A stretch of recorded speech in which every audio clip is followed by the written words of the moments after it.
आरंभ में एक समय ऐसा आया जब ब्रह्मा और विष्णु दोनों के मन में एक ही प्रश्न उठ खड़ा हुआ।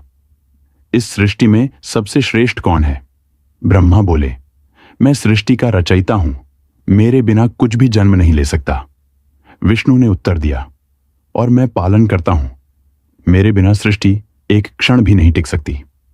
धीरे धीरे यह संवाद विवाद में बदल गया और वह विवाद देवताओं तक अशांति फैलाने लगा। तभी घटा वह चमत्कार। अचानक आकाश और पृथ्वी के बीच एक भयानक प्रचंड प्रकाश स्तंभ प्रकट हुआ। वह अग्नि से बना था, वह असीम था, वह अनंत था। उसकी कोई शुरुआत नहीं दिखती थी और न ही कोई अंत। वह कोई साधारण अग्नि नहीं थी, वह स्वयं महादेव की दिव्य शक्ति थी। ब्रह्मा और विष्णु दोनों स्तब्ध रह गए। परीक्षा का निर्णय दोनों ने निश्चय किया। जो इस प्रकाश स्तंभ का आदि या अंत खोज लेगा वही सबसे श्रेष्ठ होगा। विष्णु ने वराह रूप धारण किया और उस ज्योति के अंत को खोजने नीचे पाताल की ओर चल पड़े।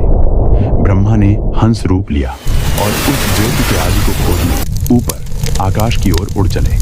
अनंत खोज समय बीतता गया, युग बीत गए, हजारों वर्षों तक खोज चलती रही, लेकिन न विष्णु को अंत मिला न ब्रह्मा को आदि।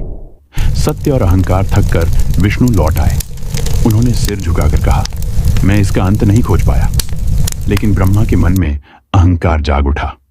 रास्ते में उन्हें केवड़ा का फूल मिला। उन्होंने असत्य कहा, मैंने इस ज्योति का आदि देख लिया है, और केवड़ा फूल को साक्षी बना दिया।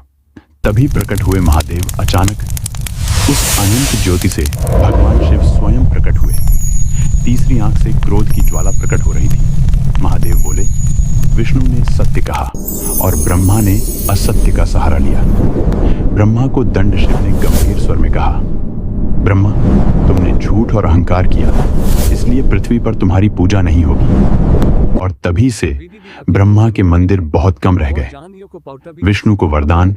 फिर शिव ने विष्णु की ओर देखा और बोले, तुम सत्य और विनम्रता के प्रतीक हो, युगों तक तुम्हारी पूजा होती रहेगी।